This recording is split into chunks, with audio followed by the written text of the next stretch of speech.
Black Cats Run podcast. Win Pro Nats, the method to the madness.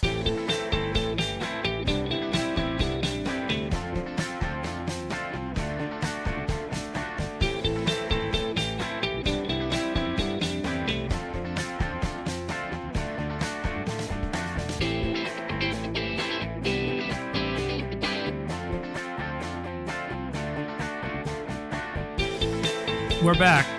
The ultimate practice of hubris here, talking about how to guarantee a win at the Women's Pro National Road Race in summer of 2023. In the last episode, we really focused in on making a distinction between how we want to be thinking about preparing for a race in terms of evaluating the race, what's important, what's maybe not so important. And in focusing on that, I think that what we were able to recognize and identify is that some of the things that traditionally people hone in on really aren't effective. So we talked about the concept of looking at the course and saying that you have to do 10 times this 2 to 2.5 minute effort, and that, well, we should focus in on getting as good as we can over 2 minutes. And we talked about how for any half miler, you know that getting really good at 2 minutes is not the same thing as being able to go really good for 2 minutes again and again and again. Some of the best people over 800 meters struggle and can't translate that up to 1,500 meters. And that's a interesting issue or topic that maybe we'll do another episode on at some point down the road. But for right now, we're staying in that pro national wheelhouse. So the concept that we did say was important is this concept of fitness. And we came up with a list of, I think if I'm remembering correctly, 4 or 5 things that we thought were really critical to think about. Number one, we wanted to train better than the competition, because we're racing the competition. And this is more so true in cycling than is true in other endurance disciplines, because the cyclists, the people you're racing against, are really going to directly have an overwhelming impact on how that race goes, how that plays out. We also know that we want to try to be in that feel-good space, right? Which is one of the overall themes of the podcast. Being in that space is critical for being able to perform at a high level when we're working on our immediate, our short-term, our long-term, and our overarching approach to sport and what that means. We also don't want to apply the zones, because the zones are, we'll acknowledge, a great way to study and try to understand what is happening in sport, but they don't seem to work when you then invert those back and use those as your frame of reference for how we want to be training. We want to try to go at a different perspective on how to determine what our level of intensity should be from one session to the next. And then we identified this concept of feet per rep per mile. How many feet of climbing, how much vertical elevation gain do you achieve on the basis of each individual training session, right? Ride or run, because you're also going to see that running is going to be a part of the strategy to win the Pro National Road Race, and that is over distance. And that's different from something like VAM, which is basically just proxy for power, right? And power to weight. So, and we're seeing that there's a relationship between these, and the relationship between them, I think, shows, in my opinion, that there is a distinction between those. And then overall, that leads to the concept that when we think about this race, what we want to be trying to do is we want to be trying to get as fit as we possibly can. That's going to be the way that we're going to get really good at this kind of process of preparing ourselves for racing, is by building that mindset. And when we take that mindset with us and we organize our mentality and our decision making around that idea, that's going to flow from that, right? So we want to be as fit as possible. We want to be trying to be in that feel good space. We're not going to apply the zones. We're going to try to train better than the competition, and we're going to try to conceptualize what do we think their level of preparedness is going to be. And we can't have anybody else that we're competing against have a superior or an unbridgeable level of preparedness in any kind of characteristic or aspect of racing. And that you might start to now think about things like, well, what about sprinting? Like, I don't know if I can outsprint certain people. Well, this isn't a straight up scratch sprint situation. Okay. So your ability to sprint at the end of an endurance race, especially a race where there's going to be 10 significant efforts within that 3 to 3.5 hour period, that matters a lot. Okay. So let's hone in a little bit more on this feet per rep per mile thing. And we're just going to call that FRM going forward in this episode and in the podcast in general. If you reference our Instagram page, and again, encourage people to go check that space out, follow us on there. We're going to continue to post relevant stuff to what we're talking about in the pod, and you can join in the conversation there.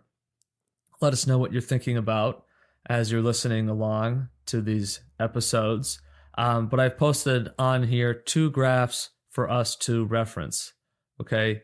And the first graph is, and I talked about doing this data investigation in the last episode. The first graph is graphing feet per rep per mile, FRM in training, against average VAM in training.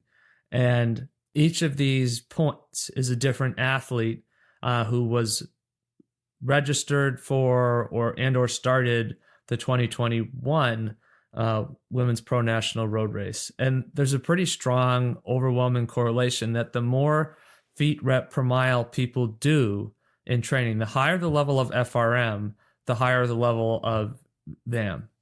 Okay. And I think that you might look at that, and there's going to be a tendency for some of us to sort of say, well, those are the same thing, so obviously there should track this relationship, but they're not the same thing, because feet per rep per mile, FRM, doesn't have to be at any particular intensity, whereas VAM is looking at power to weight. So another way to interpret this is to just say that people who just tend to do more climbing, in no matter how they accumulate that, and no matter how intensively they're accumulating that, are going to have a better power to weight ratio. And that's really interesting, because I think one of the conventional pieces of logic is that you have to go and work at a very particular high intensity in order to improve that. But this is suggesting that it really doesn't matter how fast you go. And one of the things as we looked at is I controlled for velocity, and I said, well, does velocity in training affect that? And the answer is no.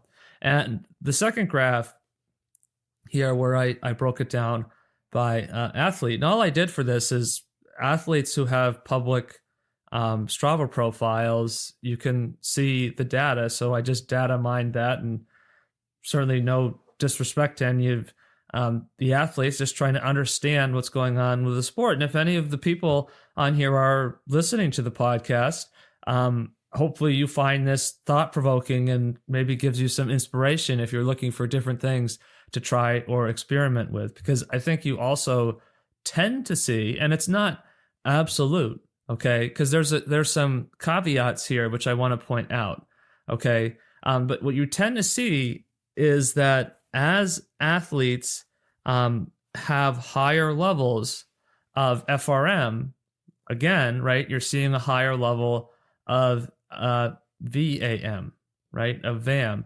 And you're going to see in there that I put myself in the data, and that's not to be weird, but it's because I was doing a lot of the training with Jillian Bennett, and in looking at that, I wanted to try to articulate to her that, by doing this training in tandem, right, that you're actually training with somebody who is, in this data set, if you will, at the higher end of this range. And so what the point of that is just is recognizing that, well, because you're training with me And because my data reflects being at a higher trend in this, then you should feel good about your level of preparedness, because it means that, right, you're able to do something to match in training somebody who is, better level of fitness than, the average level of fitness in the race that you're going to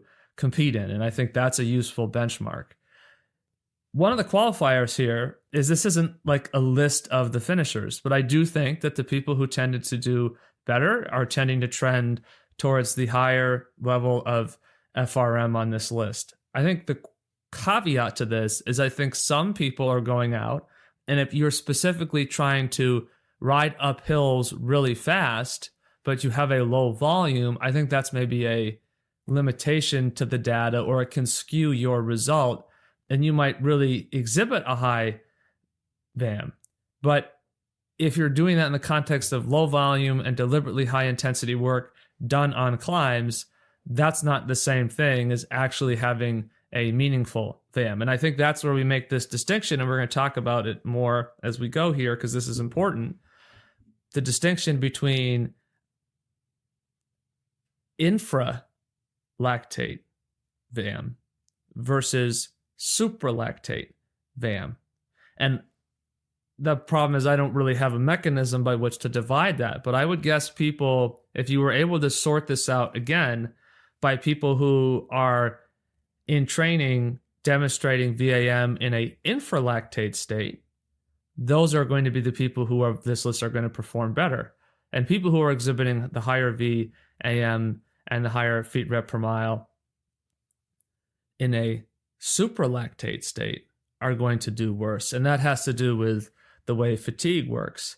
All right. And you can sort of figure out approximately, who's who from this stuff if you want to look at it. Of course, the ultimate way to know who did well at the national championship is to look at the results. But for frame of reference, Lauren DeCrescenzo is at 400 VAM average in training. She had the highest level of people in here. And I know that you can look at the Cinch stuff and the Tom Danielson, and they've got, and then we should do an episode on this at some point, but they've got like 13 training zones or something like that. And I'm not saying that in a mocking way, but really to get at the point of, I think what actually matters isn't, these distinctions in this particular zone strategy or whatever, but that you're using that to achieve the consequence of that is you're achieving a high FRM. And I think if you were using those same things and you were doing it in a non-FRM context, you'd have a problem. And it's interesting too, because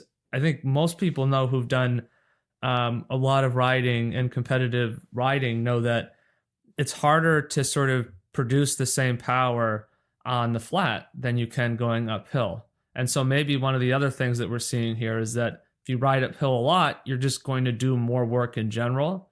And that just has a higher adaptive pressure. And as long as you're doing a lot of work and it's basically all infralactate, you're probably going to adapt to that. And I think ironically, the supralactate work, which is where people think all the benefit is happening, I think that's the point at which it starts to become unlikely that you're necessarily going to adapt.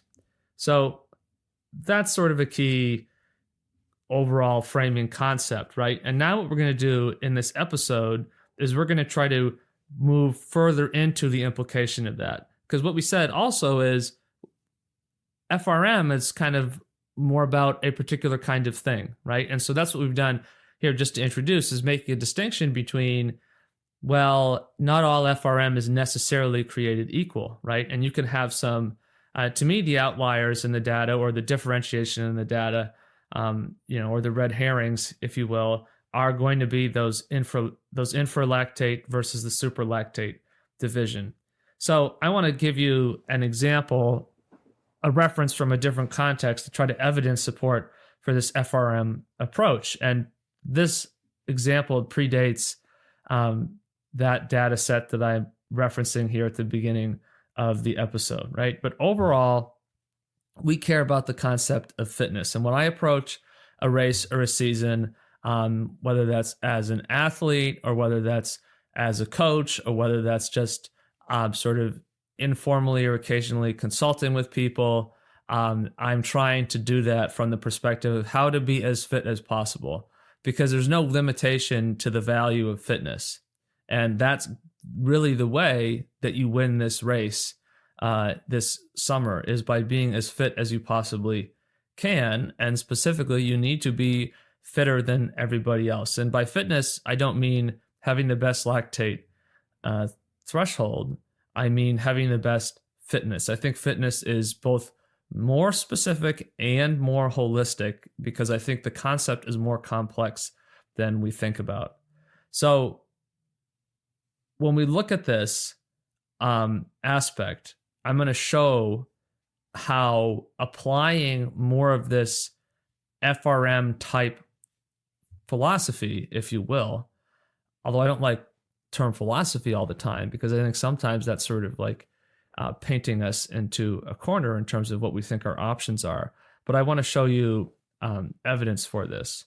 So what you need to do when you're interpreting FRM is you need to decide, what is the sport that you're looking at? What is that performance aspect that you're looking at? So I'm going to make a connection between data set that I have from my experience in coaching high school cross country, and I'm going to make the argument, not only are there things that we can learn and transfer over to winning the pro national road race, women's pro national road race this summer, 2023, but that I think this data set is going to further validate this connection between FRM and the pro national road race. So high school cross country, for those of you who don't know, the race distance is 5,000 meters. Season usually goes from end of August or beginning of September through the end of October, beginning of November. And there are sort of these national meets that aren't really through the scholastic thing, and it's kind of this weird gray area, and that stuff sort of pushes to Thanksgiving. But traditionally, you would have a meet on like a Tuesday or a Wednesday. That would be a dual meet, and that would happen every week of the season. And then you'd have a state championship meet. And then you start to see the growth of invitational meets over time. And now I feel we've sort of been in a transition where we might, I think, get to the point where there's basically only invitational meets, and you're just bringing hundreds and hundreds and hundreds, and if not thousands of runners together at some of these. I mean, these events are really like festivals or carnivals on some level, and just putting them through the course in a series of races throughout the day. And so when I looked at that and I started coaching that, and my mindset evolved over time. It was a lot for me. This was a lot of growth as a coach and as an athlete, because this is the first time I really had an opportunity to really coach anything or anybody. And I'm, feel that we made a lot of good changes and learned a lot of valuable stuff through this process, and, principles and concepts that I think apply outward into other contexts of endurance sports. My mindset shifted from pretty quickly from we're running 5,000 meters to how can we be as fast as possible over 10 miles? And my concept was I wanted, if at all possible, our team to be in a position where they could sweep a 10-mile race. My last season coaching, we had this meet that happened every year that was sort of a county area type meet the week before the state meet. It wasn't really a county area meet, but that's sort of the best way to describe it. And there's a JV race and a varsity race. And in the JV race, our runners took 1st through 13th place. And out of the top 24 in that, we had 19. And in the varsity race, we had 1st, 3rd, 4th, 5th, 6th, 7th, and 9th. With two guys, our first two guys were both, I think, under the previous course record. And is this a huge meet? No. But I think it's significant because it looks at a population of people who are all local to that area, an area smaller than that county area. So it's not like we're bringing in people from a huge pool and trying to find the best people. If you look at the scale of New England cross country, there are some schools that tend to dominate, and they're prep schools, and they can, de facto recruit. And I guess you don't have to call it recruiting, but the reality is there's a mindset that if you really want your, student athlete to have the best opportunity to be really awesome at running, the belief is they need to go to one of those schools, places like Bishop Girton or Xavier or LaSalle. And there's probably some others that I'm not remembering off the top of my head. So we're not looking at that kind of a sample size for our athletes. So I think that means that our sample is directly comparable to these other teams, more or less. And I think even adjusting for maybe variance in school size, I think that, first of all, just turnout for cross country is pretty modest regardless.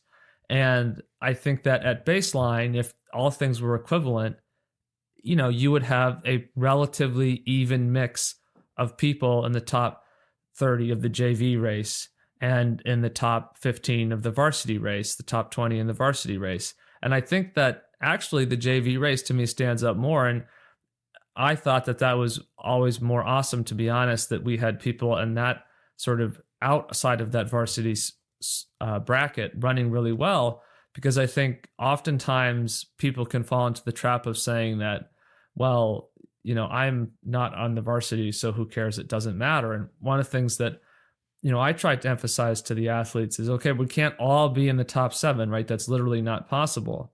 But, you want to look around and look at what other people are doing. And the reality is you're getting to run so much better because of what we're able to do here and what the opportunity of training is doing for you. And I consider, you all to be varsity runners, because all of you would be a varsity runner on many other teams that we race against around the state. And I think that it shows then through that, especially the so-called JV race, the junior varsity race data shows that at a lower level of competition, aerobic conditioning makes all the difference. Or maybe we don't say lower level, maybe we say at a parity level, right? Where we're not bringing in people who we think are physiological outliers into a program. But when we're looking at sort of people who are sort of more from that kind of like average population space, that aerobic competition, aerobic conditioning, aerobic competition, it is an aerobic competition. Aerobic conditioning makes all the difference. And specialized training kind of looks disproportionately impactful, I think, in the context when people have neutralized each other in the aerobic space. So if everybody's executing that baseline, and to define baseline, again, I think this has come up in a previous episode, maybe the last episode.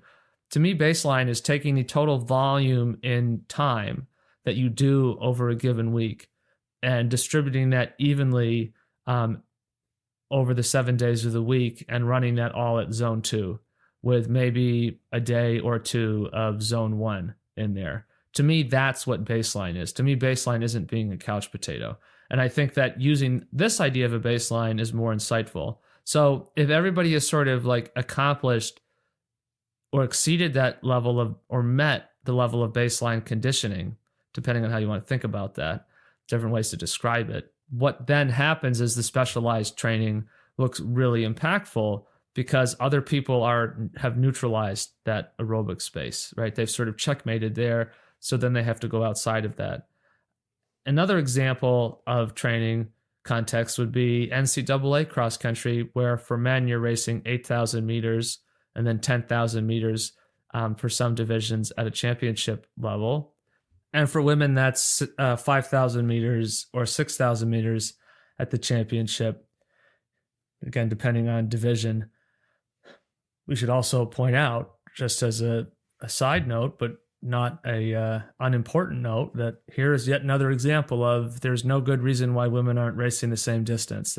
There really isn't. I mean, it's just a traditional thing, and tradition is never a rational reason to do anything.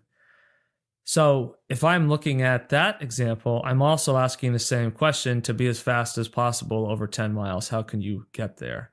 This isn't a coincidence that I think about this 10 miles thing. I think that 10 miles is pretty similar to lactate threshold, and which is sometimes determined by about what you can do for an hour, or it's analogized to that concept. Like in cycling, they think of like take threshold as being really specific to predicting what somebody might be able to do for like a 40K time trial, for example.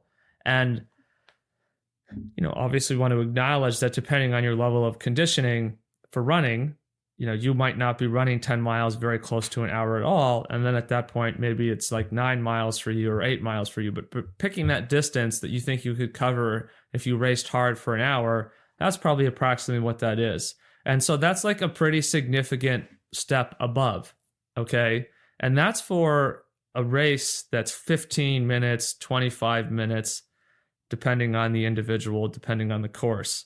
And in that context, right, I'm thinking about how good we can be over 10 miles. The pro national race, we're looking at a race that's whatever that is, sort of in the 70 plus mile range, in the 3 hour to 3.5 hour range. And so then to take that and say, well, we care about how good we can be for 2 minutes, that's going in the totally wrong direction. I would want to be able to say, how well could I do? I mean, among other things, I was going to pick something particular though. I would say, how well can I do for 160 miles? I'd want to be able to not just ride 160 miles. I'd want to be able to feel really good for 160 miles. Because if I can do that, then I know that I'm not going to have any issue with that distance of the race, and distance being proxy for the, duration and therefore the energy demand, because endurance is the most important thing here. It really is. And that's what happens is people work on the 2 minute thing and then they don't get a good result from that. And in working towards that goal, I think what we want to be thinking about specifically is that training happens in a more incremental way than I think people might sometimes assume. Like people take the zones and they say, okay, I do the zones and I do that for X number of weeks, and now I'm in shape and I go out and I race. I think you have to train to race. And I didn't come up with that phrase myself, but I really like that because I think it really articulates exactly what we're talking about. So you have to train to race. And so that's sort of picking that concept of 10 miles or 160 miles, or in some cases, if you're picking 2 minutes, you're deciding what to train for. And then from that point is going to affect your ability of how you train for the race. Although I will say that if you're picking a 2 minute concept, you're probably not training to train, you're probably just training to race. And I think that's one of the other limiting factors. Because I do think there's value in doing things that try to access the race. Like I wouldn't say, don't try to do the effort that you're doing up Sherwood Road Climb. But I'm not saying that you should organize your entire training progression around targeting that effort. When we look at what happens with these cross-country race culture, I think it's indicative of a broader problem, and it's an issue that we would want to avoid in looking towards our goal. And I call it the marathoner approach, by which I basically mean race avoidance. I think this is incredibly stupid. I think it limits the ability of the athlete to develop the cognitive engagement with adversity, to develop their race intelligence, however you want to describe that. Also, races are good training. And I think if you want to get good at going up that hill on the Knoxville course, then, you want to go out and do races. And that's going to be better than doing intervals, because intervals are not specific to the act of racing, despite what people might claim to believe is the case or assert is the case. They're just not specific to that because it's totally artificial. Unless you're going out and, I don't know, doing 10 times a hill that's pretty steep for about 2 minutes and 15 seconds. And then in between, you're riding relatively steadily with some variance of effort. Unless you're doing that and doing that 10 times over and taking maybe 15 minutes of steady riding in between each rep, you're not being specific. And guess what? Now what we're talking about is we're talking about basically doing the race course, okay? And if you could do that, that wouldn't be necessarily a bad way to train per se. It would certainly be better than just, doing VO2 max or anaerobic capacity intervals to try to improve what you can do for 2 minutes. Let's use now this cross-country stuff, now that we've kind of like articulated, I think sufficiently laid out the baseline. Let's use this data from that period, that coaching period for me, to try to validate this concept that by approaching it from this perspective, this FRM perspective, which is where my thinking is at now, that this is going to be more effective for us in terms of what we're trying to accomplish athletically. So there's another post on the Instagram that you could take a look at for this if you want to see what's going on. And what I did here for this is I took the individual placings of our team's varsity runners versus the state top 7. So if you don't know, the top 7 runners are varsity runners in cross country. The top 5 runners score. The team with the lowest score wins, and your score is based on your placing, right? So if you finish first, that's 1 point. If you finish 5th, that's 5 points. And then the 7th, 6th and 7th runners don't score, but they can displace. And then if they run better, maybe some days they're 6th, and then if one day they're 4th, they would do that. Now on our team, there was very little variance, which I think is actually a sign that people were running well, because I think people are consistently running to their ability, then the results, the finishing order should actually be pretty consistent, and should be unusual for people to suddenly beat people, at least over the scale of one season of competition that's basically only 2 months long. And when you look at teams that have constant shuffling with that, to me, that's okay. There's something going wrong with the training, or there's something going wrong in terms of injury or something else. But those basically are factors we don't have. So if you look at this graph, I coached this team from the 2013 through the 2018 season, and the yellow diamonds are the placings our individuals got. And I put this on the scale of 1st to 120th place. And my first year coaching, I think we might have been the worst or second to worst placing team at the state meet out of probably approximately 20 teams. And then you can see, right, the state is going 1, 2, 3, 4, 5, 6, 7. And then the next 2 years, we had one runner finish, I think, 6th. And you can see that. And then you look at our yellow dots that we're starting to close the gap. And then, so there's sort of gradual improvement from 2013, 2014, 2015. And I think there's arguably a meaningful jump from 2013 to 2014. And that could just be saying that, okay, the coach has come in, he's applied his thing, the team has improved. First year it's new, second year, okay, and that's kind of where you're at. But then there's another huge jump to 2016. All right. And then in 2017 is sort of the peak in terms of the data. And then 2018 also very good. In the last 2 years, the athletes won the championship, and in 2016, they were second by, I think, maybe 4 points or something like that. So extremely close. So if we look at this in particular, and we try to zoom in here a little bit more by just looking at 1st through 30th, you can get a clearer visual of this in terms of where we're placing, right? And you see in 2017, we went 1st, 2nd, 3rd at the meet. And that was a pretty big deal. That had only happened one other time, and that was like in 1963. And the level of participation and number of teams was, I think, a little bit different at that point.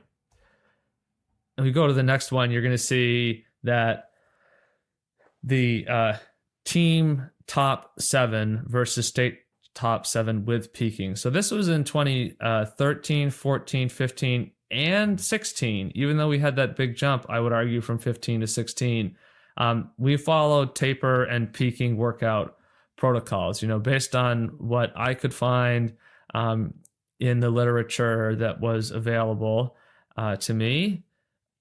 I tried to put that stuff into effect, and I don't feel the results were very good. And I would argue that the reason why the athletes weren't able to win the championship meet in 2016 is because we had done that peaking practice. And if we hadn't done that, I think that they probably would have won that meet pretty handily. And then that would have been, interesting too, because I think it would have further offered evidence for the data. But because of that playing out the way it did, I think it actually proves kind of another interesting point. So we also have a graph where we say, well,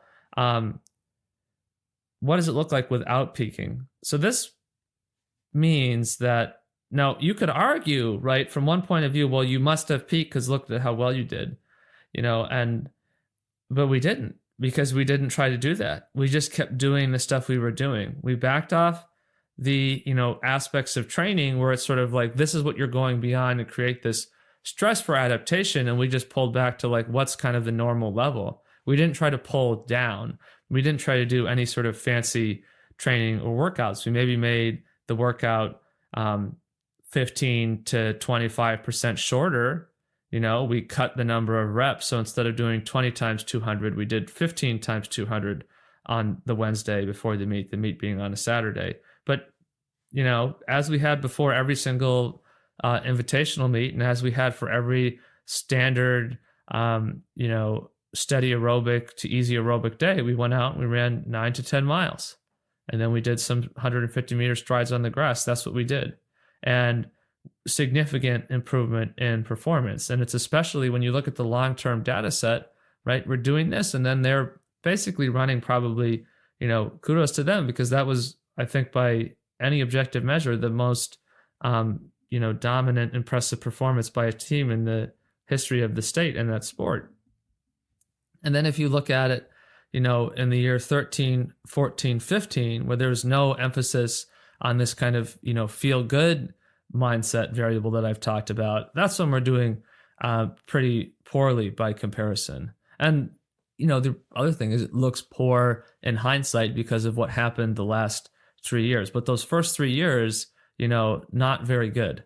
Okay, really. Yes, there's that jump, but, we really only have one runner in the top 7 in the state. And if you really want to be competitive, or really, I think that, again, you got to look at the average, and you got to be above that curve, above the average curve of progression to really reach a conclusion that your training approach is being uniquely effective. Because otherwise the conclusion is, well, you could put the athletes on any team in the state and they'd probably run within a standard deviation of the times that they're running on your team. And you compare that to when we started focusing on that feel-good concept. And this is when we really started talking about the zones. And I used the zones from cycling. I took those 7 zones and I took kind of the diagrams of that. And I had a big poster that I hung up in the locker room showing those.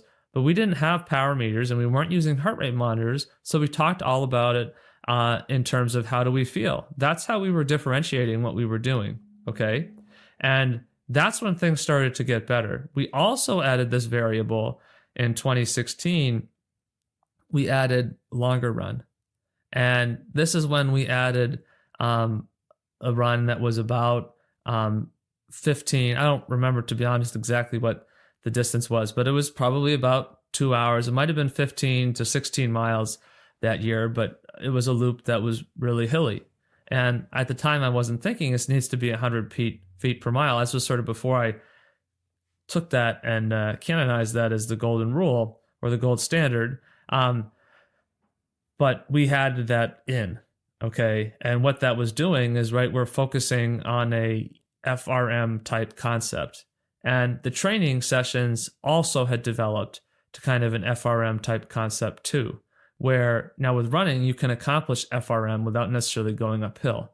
But we would do a lot of work, right? We covered a lot of distance with that level of intensity. So when we're doing higher volumes of repetitions, right, or specific training. So for example, other teams are going to do,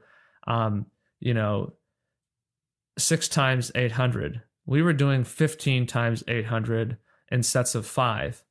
So what that meant, right, is that out of the total running we were doing more FRM type work, because in running, when you increase that intensity into a higher state, but it's still sort of like in that lactate balance, and you're still trying to have what I would say in those contexts, you are maybe going into supralactate periods, but the aggregate training workout is designed to sort of in a feel sense, feel infralactate throughout. And I do think that matters. That distinction in terms of how it feels does matter, because you can do a workout where you have work intervals where you might be sort of technically in that supralactate state or at that lactate threshold or whatever.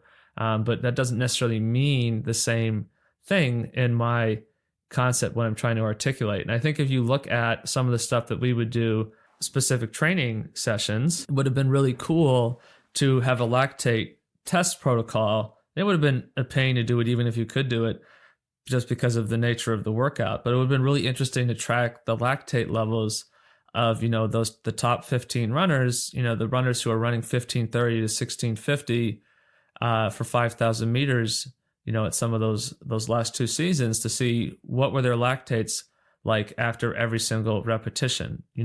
Was that accumulating, right? What kind of a work rate was there? And then to look at that against heart rate data. But the reality is we didn't need to do that in order to get the results that we got. It just would have been an interesting perspective to look at insight into this. Okay. And then in the 17-18 season, the long run specifically was 17-18 miles with 1,700 to 1,800 feet of climbing. And that sort of became a more specific emphasis. But adding that component in and then shifting the training sessions in that way, those were big variables. The overall volume of training, I don't think increased by more than maybe 10 to 15 miles for the top runners on the team. And so that really means maybe like an hour and a half of additional training time per week, time spent exercising per week. So it's not like, again, this concept of you were making them run 100 miles a week. You were just having them do elite training. Well, first of all, we want to try to train as best as we can. That's the whole point of the sport. And I will never really be able to understand why people want people to do bad training, which seems to be the implication of that criticism. But it's also just inaccurate to say that we were training in that particular kind of way. And essentially what you start to see when you look at the data is that the period where we did not peak and the period where we were doing feel good, that's when we saw the best performances. That was that 2017 year and the 2018 year. And in the 2017 year, if you put the entire rest of the state and as its own team, we still won that meet. As I think I've referenced this before in other podcasts and episodes. And that's because this, to me, was like a really significant insight into seeing really how this stuff works and trying to understand that better. So if you've also heard this stuff talked about in other episodes, here's your frame of reference for that if you want that concept to refer to. So I think that really shows how when you shift your mindset around this stuff and you're willing to get outside of focusing on, because when I wanted to be conscientious, when I started coaching, my initial thought process is, well, I'm going to make sure that we apply this stuff correctly, and I think a lot of people think that. And, for different factors, I think I was more willing to try different things. And I had different, influences and perspectives on this stuff from my, early experiences too. In particular, running my dad was able to do, frankly, running 407 in the mile, on some pretty slow indoor tracks in 1980 or 1981, without doing any interval training, it was something that always had stuck in my mind and really made me think differently about this idea of needing to reach those peak intensities. And then the fact that I always struggled with the intervals made me really try to pull that stuff down. And when we really weren't seeing any results anyway that were any good, it encouraged me to try to develop some of the stuff in these directions. And so through that experience, I think that is an interesting sample. And obviously some people are going to dismiss, the validity of looking at evidence, performance evidence from high school cross country and applying to that the women's national road race. And that's fine. You don't need to win the national road race. The other people can win the national road race. Because if you do the same thing everybody else does, you're just going to get the same results. And so if you approach the pro national road race in the standard way, the average way, you're going to be average and you're going to finish at the average level, which means that you're not going to even make the final selection because majority of people don't make the final selection. And Jillian Bennett got 13th at the road race last year.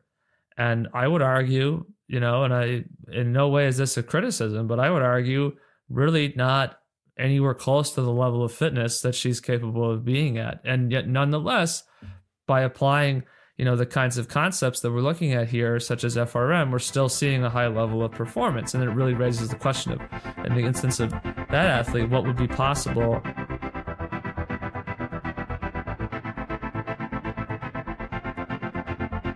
It's one small step for man, one giant leap for mankind.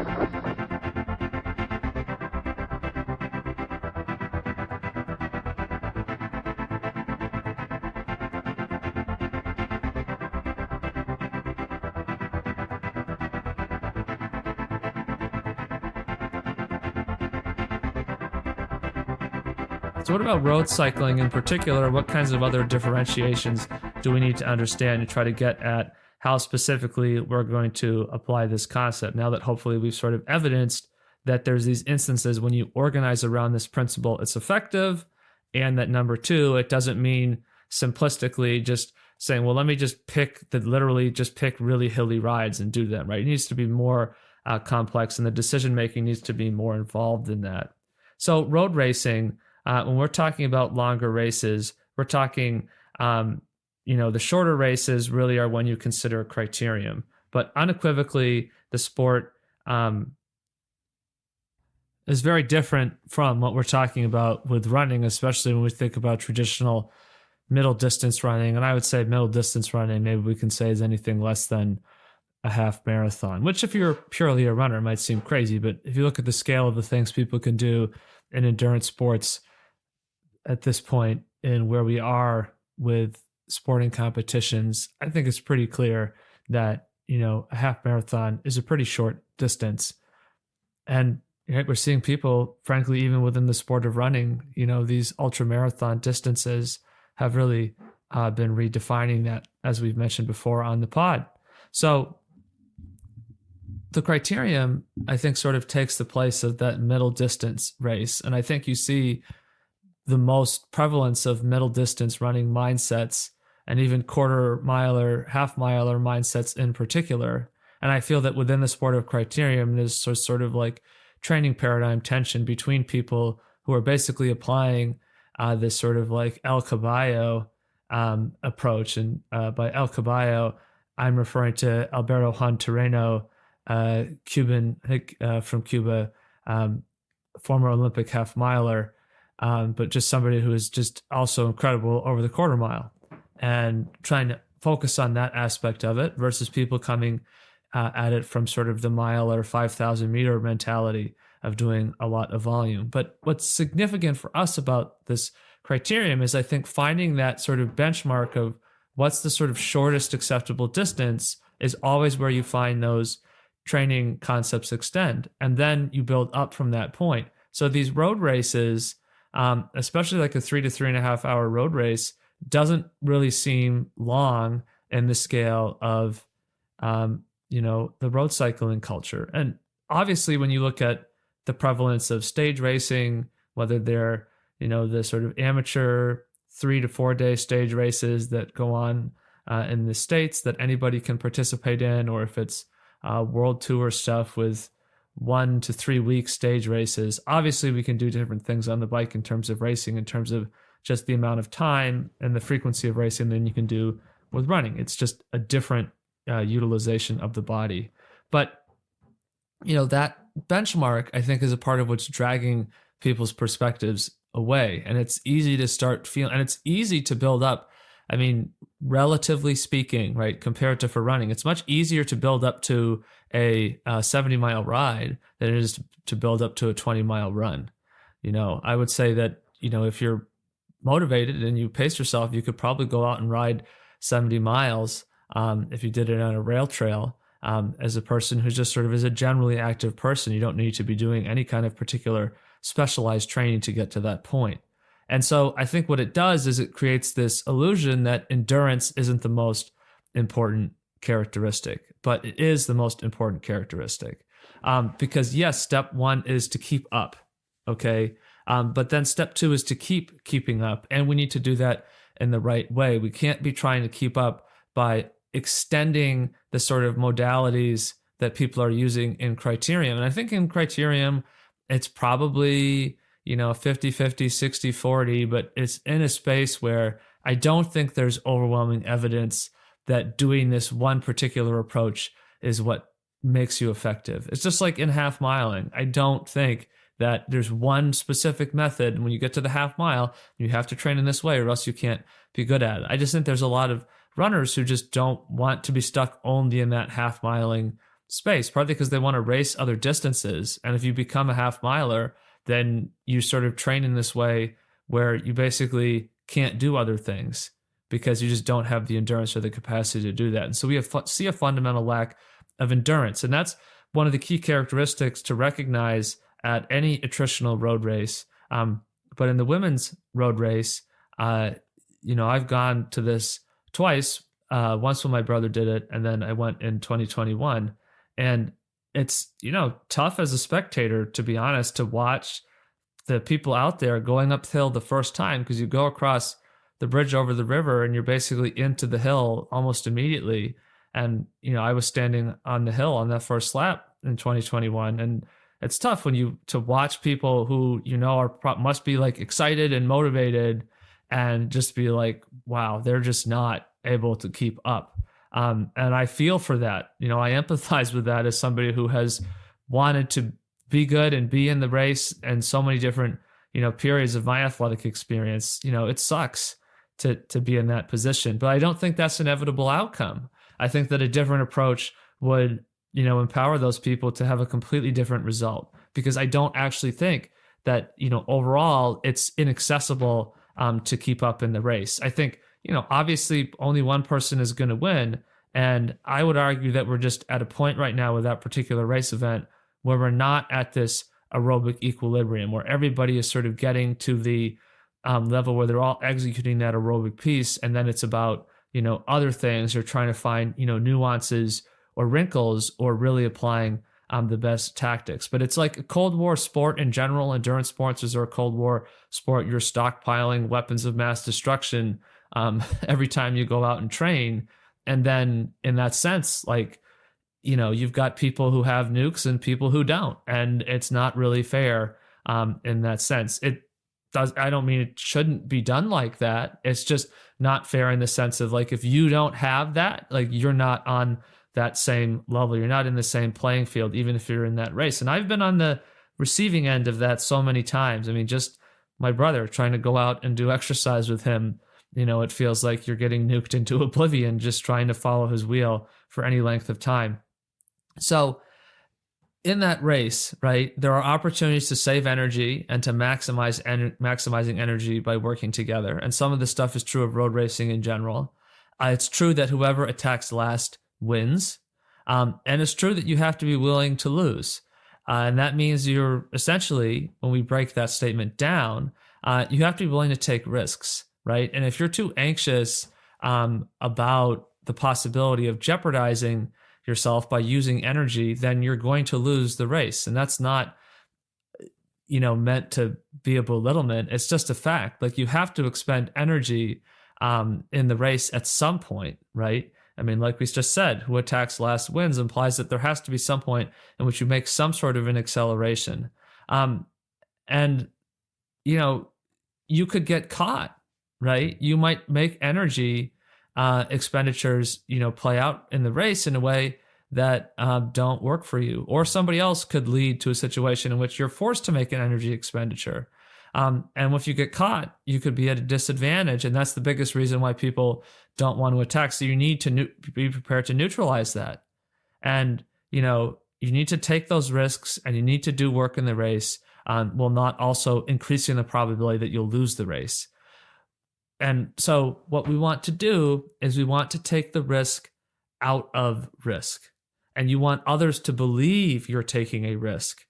But because they don't understand your level of training and preparation, because they're stuck in this paradigm of preparation, right, where they're keying off of the criterium. And the criterium is really significant in American cycling right now, because that sort of seems to be one of the big focal points for people who are serious and kind of want to be that elite, sub-elite, pro, semi-pro space. That's sort of where they primarily have to operate. And so as a consequence, I think like the most our environment shapes who we are in so many ways, and we're responsive to that environment. And it takes a lot of independent thinking and resilience to be like, I'm not going to gravitate to the norm of the sort of social space of the athletes around me. And, I will acknowledge that I have always been really independent minded about this stuff. And and I know it's comparatively easy for me to sort of be like, I'm not getting sucked into this, that, or the other thing. But for other people, it's not that straightforward. And I think that we want to recognize that, those social pressures are real. And that's a part of like the norms of the peloton and the way in which people can try to take advantage of our inclination to sort of fit in or whatever and manipulate that. And if you've done bike racing, people go out there and they yell at each other. And I don't know if that's good or bad. In running, I've just sort of used to that not being a thing. And I think that may mostly be because you can't talk, because you're, at such a peak, ventilatory state throughout the whole competition. It's really unusual for people to be able to talk, especially because running has moved away from encouraging tactical racing to just everybody going out absolutely time trialing the whole way. But I guess yelling at people is really like the norm. Most sports, people yell at each other constantly. So the fact that it happens in cycling isn't really unique, but right, that's another aspect of the norms of the peloton, right, is peer pressure and social pressure. And I think that we want to recognize, though, that as much as there is that sense of, social constraint and social pressure, it's also true that there's a really fixed mindset of what's possible and what's the reasonable range for your level of endurance. And that's going to apply to you as an individual. People are going to think you lack the capacity to do certain things. And most people are going to tend to assume, especially if they don't know you, that you can't do anything. I think that's the bias of people who find themselves in positions where either they are high performing, high percentile athletes, or they're just in an environment where they're treated or regarded like that. It's sort of sense of, well, I'm in the in crowd. So if I don't know you, you can't be any good. Otherwise I'd know you. And really limited logic. But that's also an advantage for you, because a lot of athletes are fishbowling themselves in that way. And if you take yourself out of the fishbowl, I believe you can gain an advantage, because then, you can feel good, because being in that fishbowl is a safe place in a sense, but it's not a good place. It's not a feel good place. Okay. It's a safe place because you're eliminating and controlling threats. So threats to your esteem, threats to your perceived norms matter. And so you can leverage that people aren't going to expect you to be able to perform. And, people are, especially if you have people who are operating on the world tour level, I mean, it makes sense. It's not a illogical conclusion, but you're going to assume that you already know who all the good athletes are, right, on the bike, and that everybody else is sort of some form of a scrub. In essence. And I'm sure people are much more polite about it. But if we're honest, I think we would all agree that we tend to apply that mentality to people that we don't view as being insiders. But what we're trying to then get to is this norm-breaking concept of fitness, where essentially you want to be able to hammer the entire projected duration of the race, just like a runner would. And so that concept doesn't mean, by the way, that we're suggesting you're just going to ride off the front in time trial, because as long as people want to catch you, they'll catch you. It's just really not realistic to do that, period, in a road race when there's that many people. I mean, in gravel racing, it's interesting because you kind of see the potential for that kind of stuff just because of the way the terrain is just so disruptive and eliminates some of the level of efficiency of drafting. Of course, it doesn't eliminate drafting because air resistance is always a thing. But a runner can put the hammer down for any given time duration or distance. There's a effort they can go to and go hard the whole way. And if you're not sufficiently conditioned, it might be that just going at zone 2 is that effort, right? So we're not trying to apply that as the race strategy or as a tactic, but that's the level of conditioning we need to be at, because that's where you're getting at this point, the point where you're taking the risk out of risk. Because if you can do this, then you're going to be able to go out and execute these efforts, and you're not going to have to worry about, what happens if somebody comes up to you, or you're going to think about it, but you're going to be able to respond because you can go, you have that 3.5 hour, effort in your bag where you can be going at that highest sustainable level, probably in, aerobic threshold, somewhere in around there to, but certainly below lactate threshold, right? But you're sort of looking at a really high level of performance at that a higher infralactate state. And that is where you want to be. That's your fitness goal, because that's going to protect you, okay, from fatigue. And that's an extension of that concept that when we talked about in the first part of the episode, when we talked about how do we approach the idea of training and racing for cross country, that, I looked up a measure of expectation, but went down a measure in terms of intensity, right? So there's this contrast that's emerged now. You can focus on the intensity, which is the intensity of maximizing what you can do for 2-minute efforts, or you can focus on this concept of, I need to be able to build this kind of intensity, this kind of infralactate VAM through the process of focusing on this FRM, feet per rep per mile. And when you do this, I think now we're starting to really frame, right, what is our key mindset going to be around this stuff. Let's acknowledge, though, some bad interpretations before we go further, all right, just so that we're all on the same page with this. Focusing on the peak power required in the race and training for that is a mistake, because if people are doing a peak power in the race and they're doing well, then that's not actually their peak power.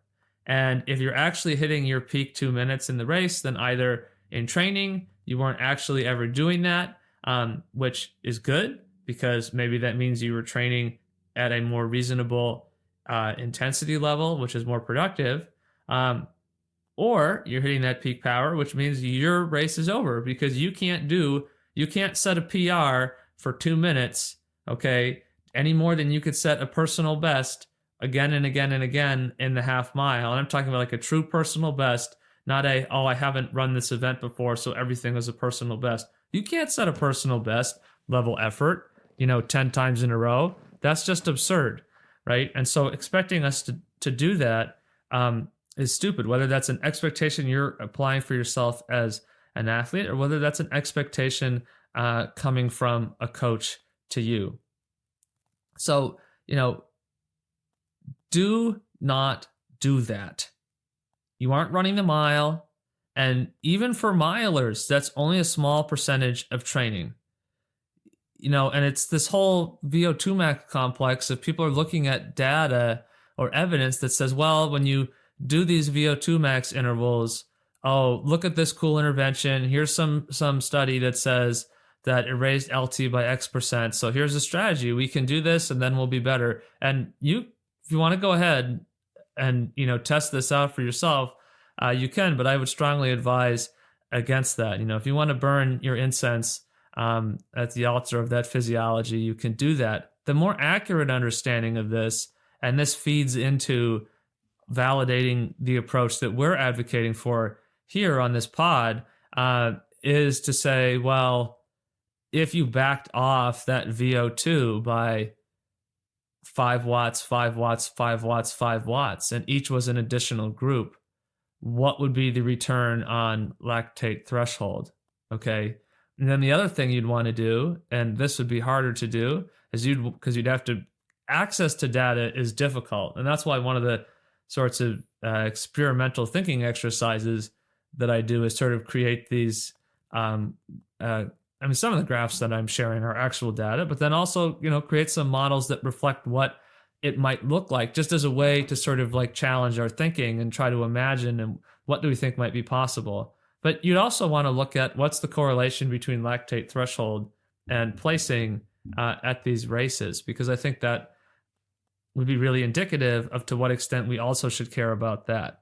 Because, then you're just like training to raise, now you're training to improve your results on a lactate threshold test. Okay.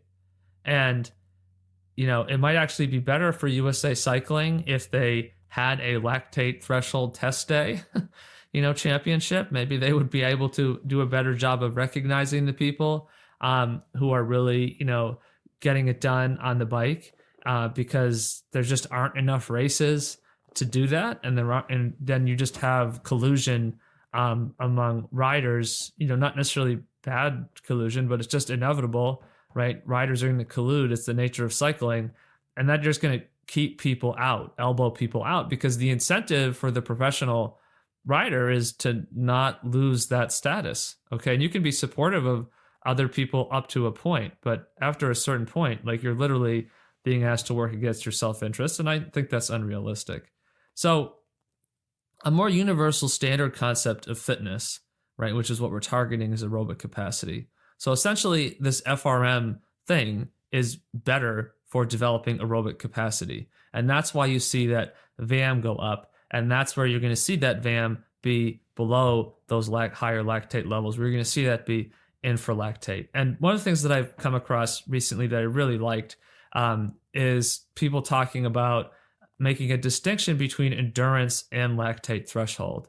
And I also want to combine this with something that I really like from Steve Magnus, which is this idea that, and I'm sure this has come up before on the pod, but it's worth reiterating, that we're really prone to this interpretive bias where we focus on the things we can measure.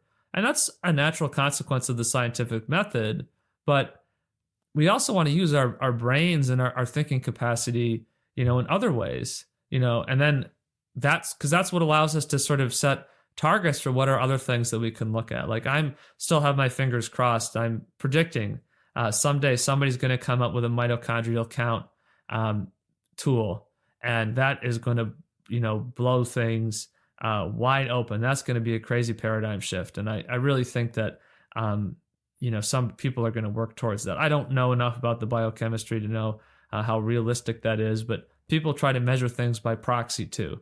So I wouldn't be surprised if somebody tries to kind of find some sort of an algorithm where they can proxy that. But, people used to think that, the sun revolved around the earth. So, right, we know that things can change. Just because we can't conceptualize it, it doesn't strictly mean it's not possible.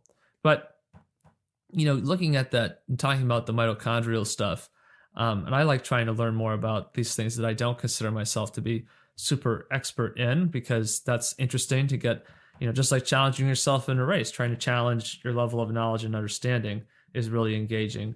And the idea is that endurance and lactate threshold aren't the same. Okay. And I think you can also credit the 3 millimole model of the Norwegians and this sort of 3 zones or 5 zones with 3 zones and 2 soft zones. But some of the stuff from I would, give kudos, acknowledgement to listening to an episode of the Empirical Cycling podcast and then listening to some podcast interviews with Indigo San Milan, who is Tadej Pogacar's coach to some degree. Who knows what's going on there with doping, but regardless, we may never know in some cases with some of these athletes. And I think that fitness at its core is rooted in the space between and including endurance and the lactate threshold. There's endurance, there's this sort of stuff in the middle that some models are saying is totally useless. And I'm saying that that's not true. I think that that's become a myth, that that's totally useless, or it should be dispelled as a myth. But right now, I think it's something that people have actualized as a truism. I would define in a practical sense LT as really being the level of effort you can reasonably maintain without feeling a fixed point of failure on your horizon the moment you start doing it. It feels indefinite, even though it isn't. I also think that actionable LT, let's call actionable LT, let's make that a thing. We're starting now. Is variable from event to event, and its intensity or effective velocity may increase as you get closer to the finish line. And that's when we say being really fit, that you can put the hammer down. That means having this actionable LT, so not maybe physiologically true lactate threshold, but trying to have a development of threshold that really specifically targets that idea of just being able to sustain a really significant effort for an extended period of time. And some of the mitochondria stuff, I think, is basically suggesting that that's a product of, or that's reflected by or connected to the processes that are also connected to having really high levels of mitochondria. And I think, yes, right, you're not going to pull the group the whole way.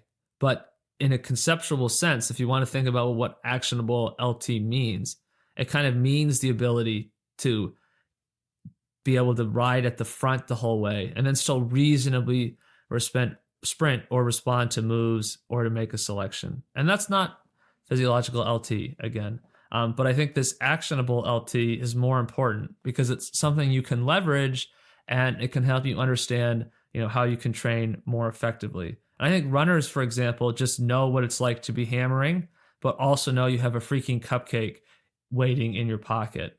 And cyclists just draft too much. So unless you do just a ton of serious and longer climbing, it's harder as a pure cyclist or somebody who only cycles to really relate to this feeling.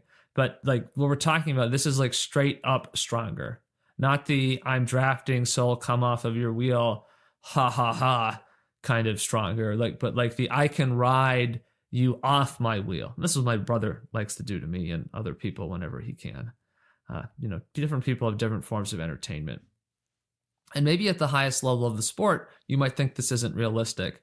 But I think, first of all, this is what happens in the tour and what happens in the classics all the time. I think the people that we're seeing winning basically are exhibiting something that fits with the concept of actionable LT.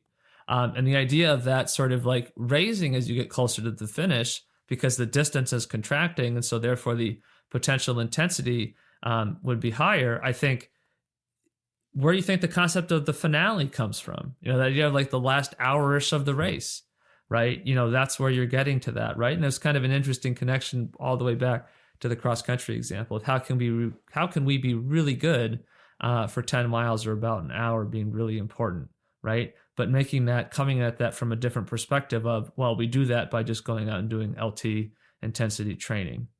And training at LT, like it's your kind of your target pace, your marathon pace equivalent of, whatever, race distance is dumb. Because it's not really that useful because your body and your brain isn't going to be performing like that. And I'm reminded again of, the Mariana Voss comment, or what's attributed to Mariana Voss, is saying, I don't care about threshold because, races are decided over threshold. And 2 by 20 minutes isn't like a preparation session. At the end of the day, right, specificity means you get better at what you're doing. And so you're getting better at doing 2 by 20 minutes.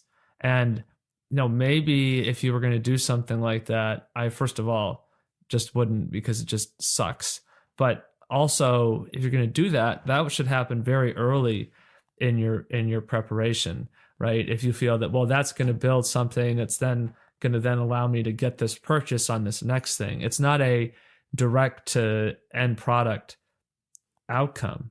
So you want to set a task that's more than the race. And what we're going to build up to here for conclusion is defining in our concept, how are we going to know if we're fit enough?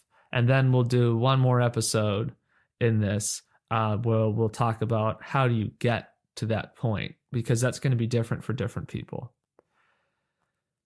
So set a task that's more than the race. And that's hard because you have to have the awareness and the willingness to reflect and be able to know what that would mean. And you need to subdue the difficulty of the task then as much as possible. So you have to know a task that's harder than the race, and then you need to subdue that to the greatest extent possible. In simplest terms, if you master something that's harder than the race, you're going to win the race. It's, again, right? Very simple articulation of something that is very difficult to get to. It's a classic example of easier said than done, and the caveat here is in a running context, like you would just objectively win the race is what we're talking about here. Because if you've mastered something more difficult than the race, and whoever does that the most, well, they're going to win because they're the strongest, all else being equal. In cycling, it's more complicated because of like dynamics of the race in terms of other people have way more of an impact on your ability to do what you want to do. But we can talk about tactics too. And that'll be like, again, right, we talk about prevailing themes in the podcast overall. So we sort of have our target, and we know it's not training for the race, but it's to be as fit as we possibly can. And how do we do this? Well, we're talking about not getting tired, like getting to this sort of tireless state. And I think if you take another historical reference back to Arthur Lydiard, and if you're hearing this name come up and you're not familiar, I really recommend reading Running with Lydiard. It's a super short book. You could probably get it online somewhere. And I think it's a really key historical moment in the development of training. And I think it helps make a lot of things make sense, okay, that people are talking about. And it also helps you see things that don't make sense. So, and that idea of not getting tired was in there, okay? And that's not super compensated per se. That's what it will look like in hindsight. Okay, we just need to get to the point of being tireless. And I don't think we do that by overthinking about things like, are we super compensating? Are we doing this? Are we doing that? And one reference point is that idea of the base period, right? The Lydiard book has a big difference on this, but the Vanderpoel speed skater did a really impressive version of this, which we talked about earlier. But, how to skate a 10K, you can find that PDF online. That's really thought-provoking and fascinating to read. So I think we're looking at a combination of running, cycling, lifting, and other miscellaneous things. Another point I would make is speed skating, not just that particular article, but if you just look at speed skating and where the sport is in general, like cycling and non-skating activities are done all the time. So I think the cultural and the social norms in running and cycling is that to be a runner or a cyclist is to do running and cycling and never sell the two meet or, cross paths, lest the universe collapse into a massive black hole. And I don't think that's necessarily a valid way to look at this stuff because, for that how to skate a 10K, that his aerobic period, or I think is what he calls it, basically isn't skating at all. He doesn't really seem to start skating, if I remember it correctly, until he gets to the threshold period. And I also think our running, cycling, lifting, and, maybe some other things that, you sort of happen across that you determine to be effective has to be supported by a cognitive approach, okay? That is one of being reflective and trying to think about where we're at and not just assuming that everything is going to work out because we have some particular method and then we'll just plow all of the potential bumps out of the road. That's not what good training models do. Good training models aren't effective because they eliminate, adversity in the process towards a goal. Okay, good training models are effective because they let us get in better shape. Okay, we still have to engage with the reality and the fabric of the landscape in which we're in. And, putting ourselves in good places, right, is important. We want to be strong. We don't want to be skinny. Okay. I see athletes struggle who look like they might, be bigger than what we perceive the body type norm to be. And I see athletes struggle who look like they're smaller. And I see athletes struggle who look like they're the right size. Yes, right. There's some tangible physics that says that, your body weight matters, but we're talking about, power to weight, and that you can increase your power to weight by increasing your power, contrary to what the cycling world might mean when they say that. And it's just a bias too, because most people are more sedentary, and in general, they probably benefit from being a little bit leaner. So for a lot of times it's appealing, but sometimes the process of trying to get more power might actually be the best way to end up losing that weight if you hypothetically really were in a position where you needed to lose weight. But trying to be skinny is a waste of time. Trying to be skinny is just going to make you slow. Okay.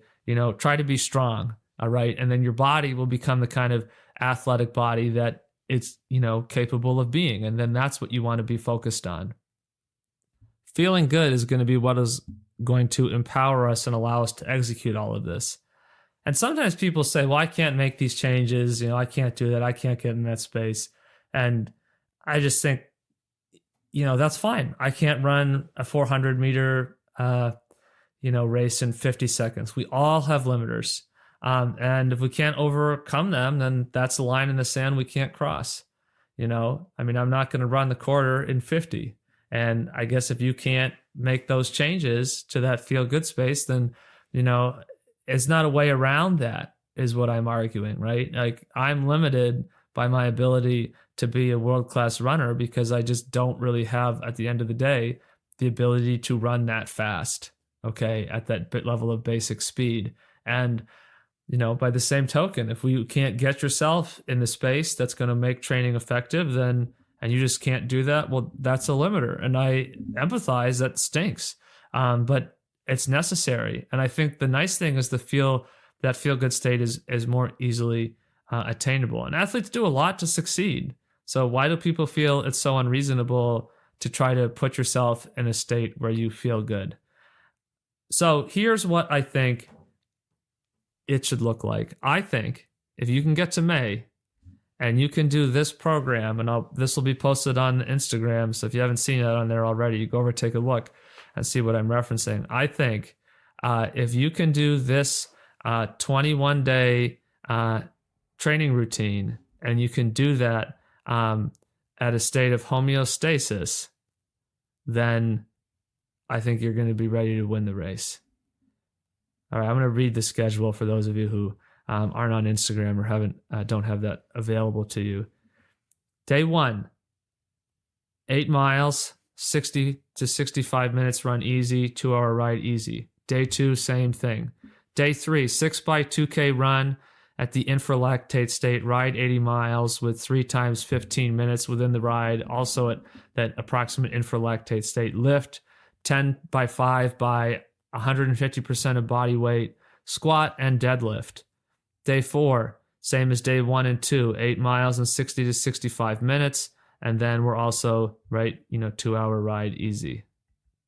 Day 5, 8-mile run, 2-hour ride, and then second lift, same as before, 10 sets of 5 reps, 150% body weight squat and deadlift. Day 6, 8 miles, 2 hours. Then we're looking at 7, right, which I think traditionally would be Sunday, and running we tend to especially associate Sunday with like the long run. Run 20 miles at the gold standard level, 100 feet per mile, go out and ride 60 miles. Okay. Then the weeks repeat as before. So you're looking at 1, 2, 3, 4, 5 days where you're running 8 miles, you're doing 2-hour ride. And one of those days you're doing your second lift.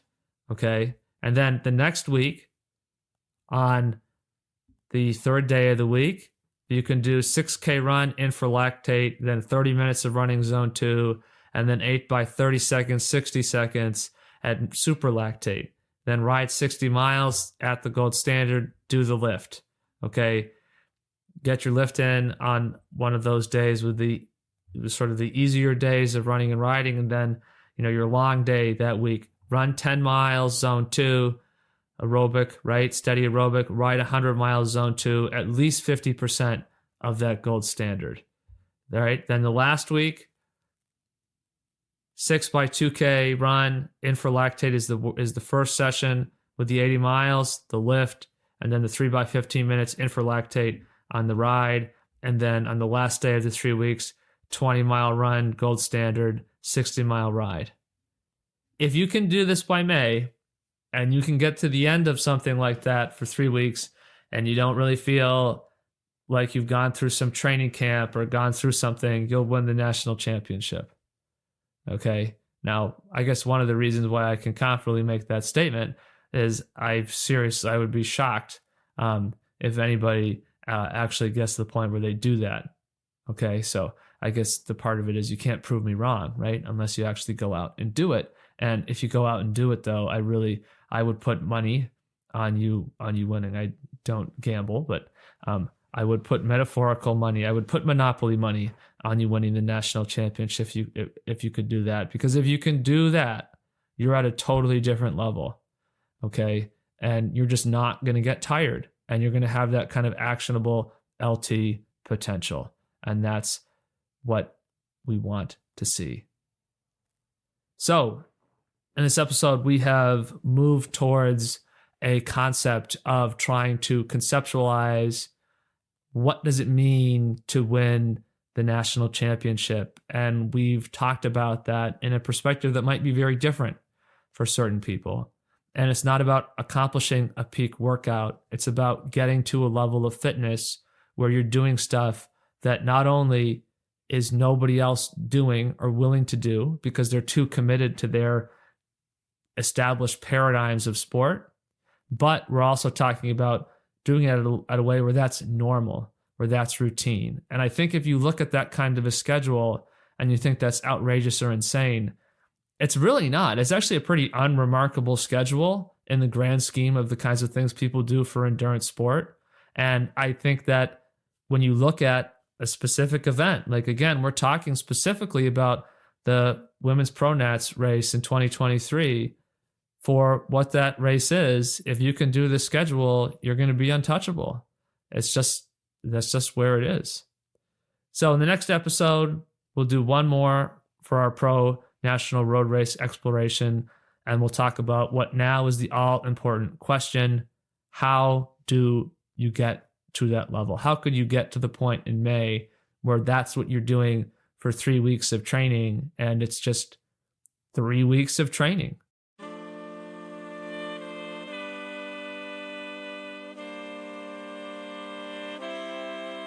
Thanks for making time to listen to the podcast. I hope you're finding it interesting and thought-provoking. If you are enjoying the pod and you know other people who would also enjoy this kind of stuff, we'd love to have you recommend that to other folks. Please also check us out on Instagram and follow us at Black Cats Run. Use that space for dialogue. If you have questions, perspectives, ideas, sources, or other topics that you want to see covered in the pod, let us know. Leave a comment, send a DM, and we'll catch you next time.